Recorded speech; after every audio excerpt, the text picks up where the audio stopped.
Hi, good morning everyone. How are you?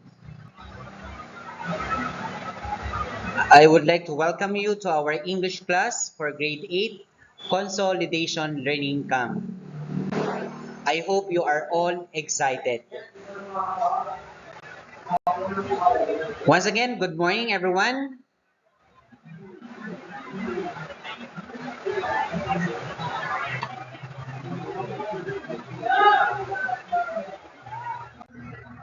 So first of all, I would like to introduce myself. I am Mr. Roland P. Hizuli and I will be your English teacher for today.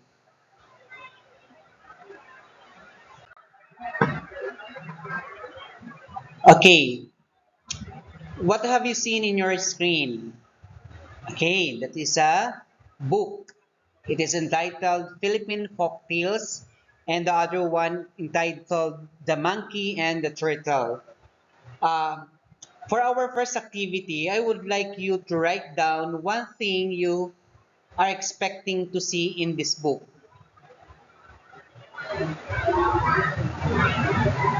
What do you think you can able to see in this book? Write down as many as you can. Like for example, animals, characters,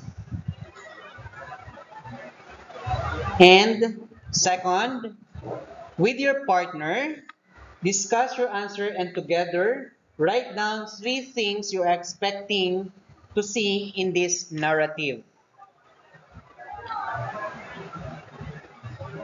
And the last one is there are many different kinds, different categories of narratives. One of them is folktale or legend. As in this book, can you think of three more or category or kinds of narratives? Write down your answer on your notebook. Okay, let's proceed to the next slide. Okay, is there anyone who wants to read? Or all together, let us read what is written on our screen. What is narrative? Okay, any idea from the group? So what is narrative?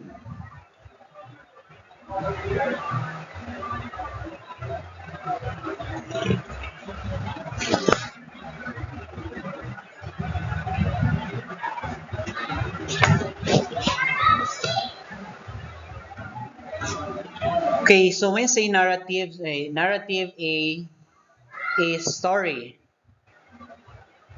It can be a folk tale, a legend, horror, myth, sci-fi, or anything with character and settings, conflict, etc. So what is narrative? Can you give me example? As I said before, it can be folk tale, uh, it can be myth, etc.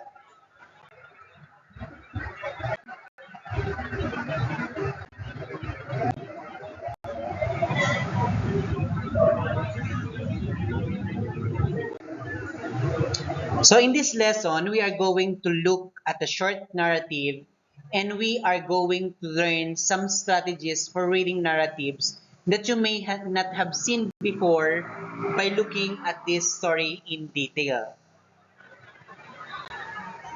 Okay, I have listed here some vocabulary words that we may encounter while we are reading the narratives or a short story.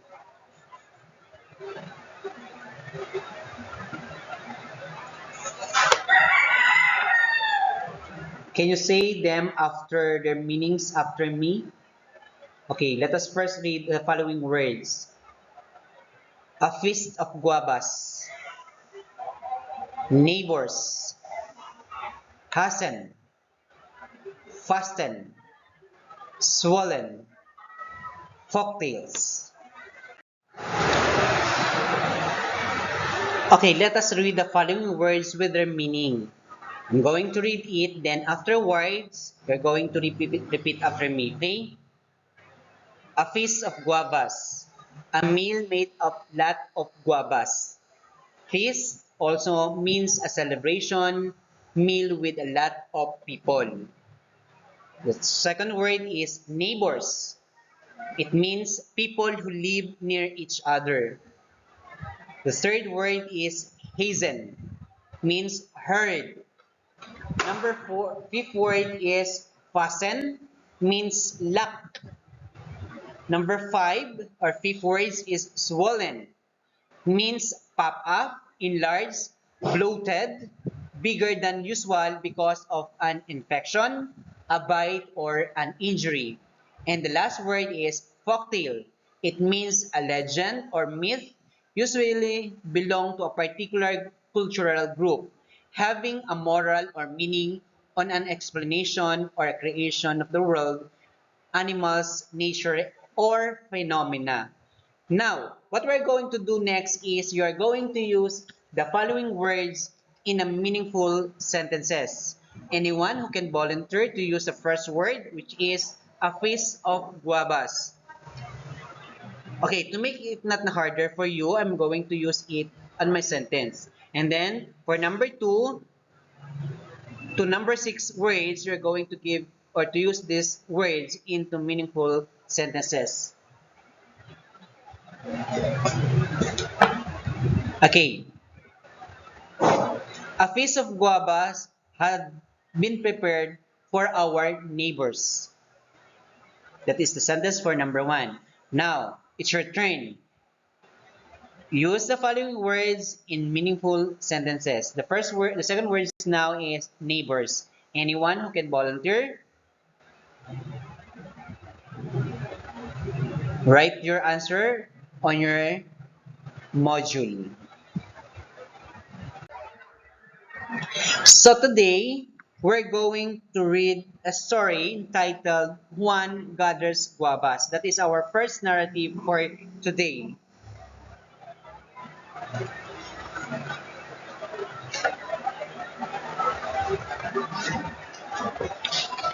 Okay, I'm going to first read the story and then I'm going to call somebody to read the story.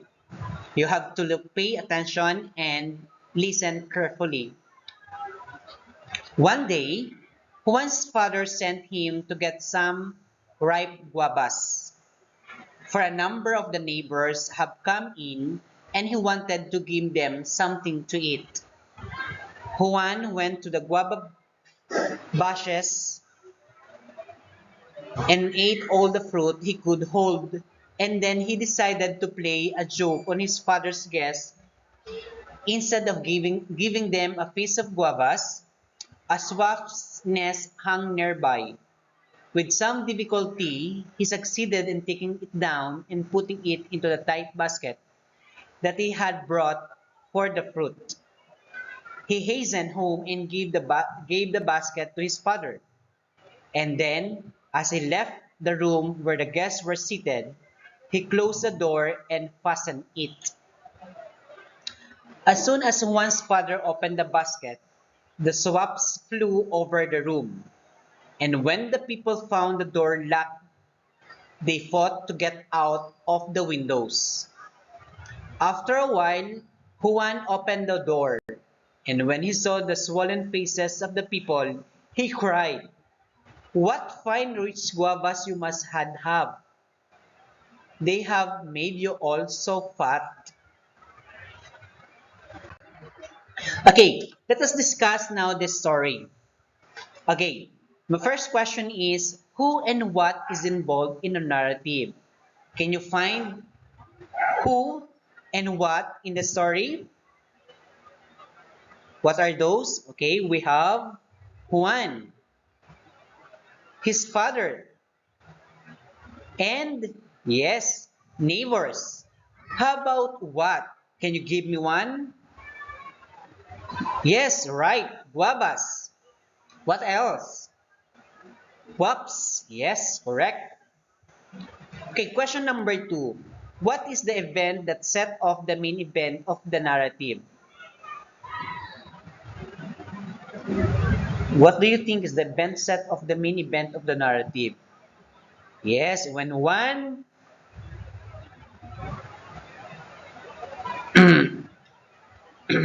when one what? Yes. Yes, when one's decision to take the wasp nest home instead of the guavas. Does the author intend readers to admire one for his cleverness or not? What do you think? Can you give your answer for your can you give your reason for your answer? Write it down.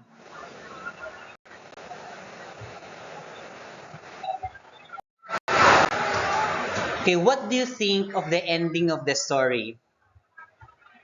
Do you think Juan will be scolded for that action?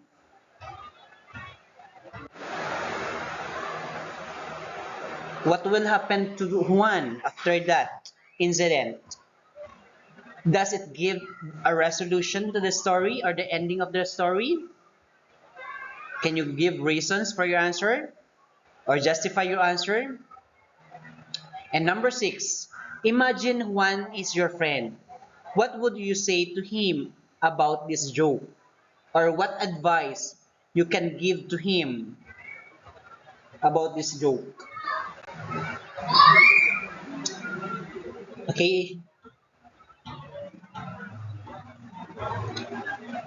after the set of question, another set of question here. Um, the focus of the lesson was on learning about how narrative works. How has the lesson helped you learn to understand it? And which question were easy to answer and why? Why it is very easy for you to answer, defend your answer, and then what strategies did you use to answer the harder questions? So I hope you can able to answer these three questions. And now question and any more questions? Okay, none. Thank you for listening for our first lesson for our NLC. Thank you and see you tomorrow.